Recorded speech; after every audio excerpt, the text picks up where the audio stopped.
We have a major update on why the Knicks traded Julius Randle to the Timberwolves to land Karl Anthony Towns. According to ESPN's Brian Windhorst, he recently reported Julius Randle was concerned about his role on the Knicks next season. He also reported that both sides had made no progress on contract talks. Due to these factors, it led the Knicks to trade Randle for Towns. We're going to break down all of these latest reports and so much more today. If you're not already subscribed to the channel, go ahead and hit that subscribe button now. And make sure you have notifications turned on so you don't miss a second of the new content. And now, let's get started. Julius Randle had concerns with his new role on the Knicks for next season. Now, I knew it. I knew there had to be more to this story that we didn't find out about when that trade happened. And I knew it had to do with Julius Randle because there's no reason to make a move like this right before training camp unless something is motivating you, pushing you to make this move. And it seems like, at least according to ESPN's Brian Windhorst, Julius Randle had concerns about his role on this team next season, given the fact that we added so many new pieces to this roster. Let's break down these latest reports from ESPN about Randle and how he felt about the Knicks and his future on this team. Shout out to Bleacher Report for giving us the following information. Brian Windhorst of ESPN reported that Randle and the Knicks had made no progress on a potential contract extension and that Randle wasn't exactly sure where he fit into the team's new core. Windhorst said the following about Randle and his future with the Knicks. Meanwhile, there had been no progress on contract extension talks over the summer with Randle, who was likely headed toward free agency in 2025. Randle, an all-star each of the past 2 seasons, had seen the franchise totally change around him over the past 9 months, and he wasn't sure where exactly he'd fit with a team built around Jalen Brunson and former Villanova teammates. Randle knew he would likely be playing a ton of rugged minutes out of position at the center position in what was shaping up to be a contract year for him. Shout out to Brian Windhorst for giving us the following updates about the Knicks and how they felt about Julius Randle headed into next season. It was clear the Knicks had concerns about Randle and that contract, and the fact that they made no progress over the summer clearly concerned the Knicks, to a point where they felt they needed to trade Randle sooner rather than later. After finding out these details from Brian Windhorst about Randle, him having concerns about his role headed into next season, that contract being on the table, it being unsigned, and the Knicks clearly having concerns that Randle could leave in free agency, I feel a lot differently about this trade right now. I feel like the Knicks were forced to make this move because if they didn't and they went into the season with Randle in a contract year, he would have had a phenomenal year, and then at the end of the year, he might have not re-signed with the Knicks. And if he left the Knicks in free agency after this next season, and the Knicks were not able to get anything for him, the Knicks would be a worse team because of it. So given all of those reasons and factors, the Knicks thought it was best at this point to move him for the closest star next to him in terms of talent. And the only star that was available that was close to Randle was going to be Karl Anthony Towns. And in some situations, Towns is better than Randle. I think Randle only has the edge on Towns in terms of physicality in the paint. Other than that, Towns may have a lot of other advantages over Randle in the offense for Tom Thibodeau, especially when you're thinking about the pick and pop with JB and Cat, because that next season is going to be lethal. It seems like the Knicks did everything in their power to try to make the right moves and keep this roster together. But it was clear going into training camp, if they went into next season with this team, after next year, they were not going to be able to keep this team. And they made sure they made the move right now to address that situation. And that move was trading for Towns and moving on from DiVincenzo, who reportedly was going to have issues with a reduced role next season. And now with Randle, who apparently had concerns going into next season with his role with this team being built around our superstar point guard in Jalen Brunson.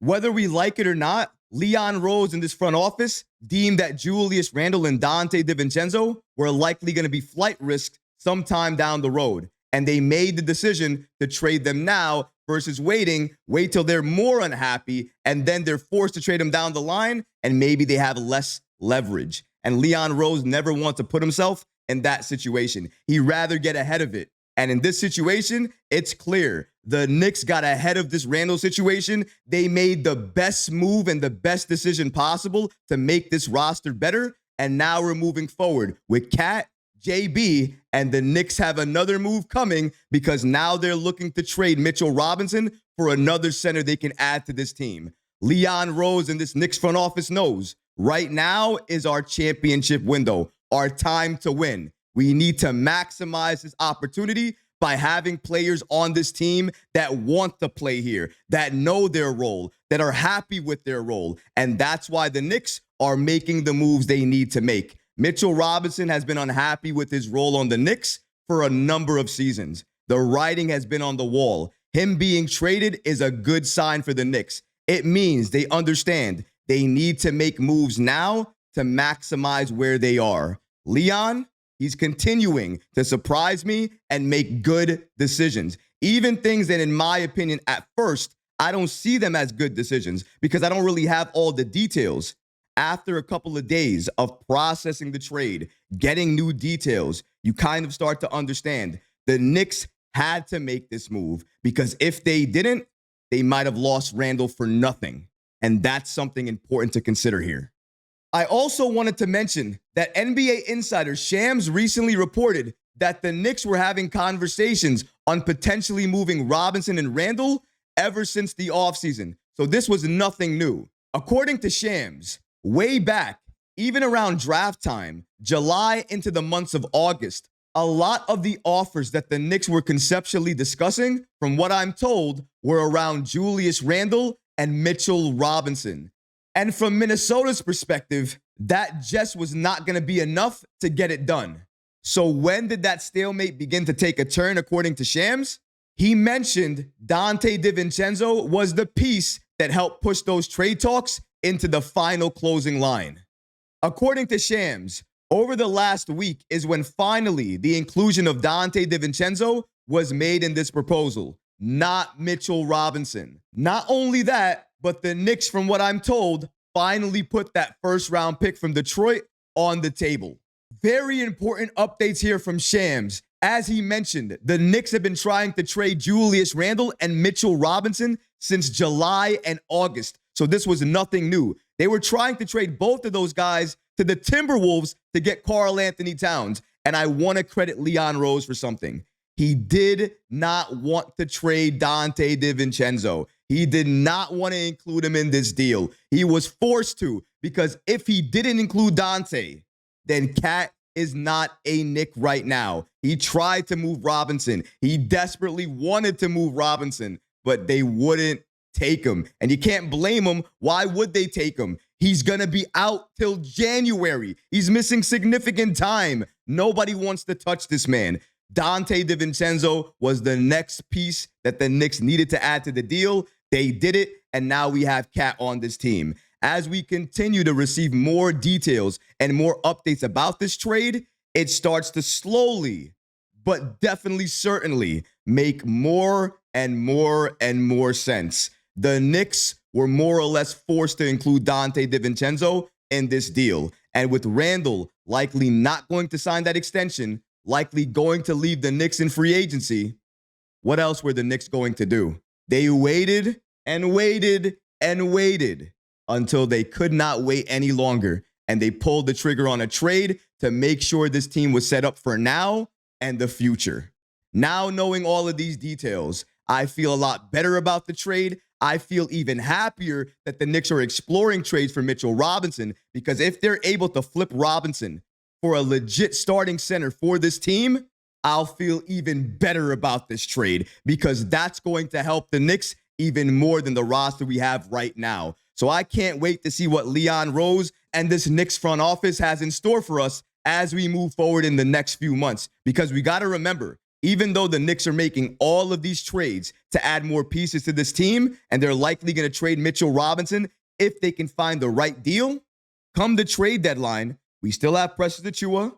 We still have the buyout market. We still have a lot of other options that the Knicks can explore to add more talent to this team. So what I'm saying is the Knicks are not done. We're still going to be making additional moves. We're still going to be adding more talent to this team, and we're going to try to improve this roster as much as we can moving forward. After hearing all of these new details about this trade, I feel a lot differently about it. Do I still think the Knicks overpaid just a little bit to get Cat? Yes, I do. But now I know they had to do this move because they were so uncertain about Randle and his future and the way he felt about his role. The Knicks needed to make a move to ensure that their future was secure. And they did that move by executing a trade to land Karl Anthony Towns. And guys, please stop leaving comments about the banner. As you guys know, you see it now. The banner has been updated. I've added Cat. I've added Mikal Bridges. I worked on that and made sure I did it for you guys. And also made sure I did it for myself, because if I saw another comment about updating the banner, I might have gone a little crazy. Just had to say. But that's going to do it for this episode, guys. I hope you enjoyed it. And if you did, please go ahead and smash that like button. Leave a comment below. And of course, guys, please subscribe to the channel. Until next time, Knick fans. Peace.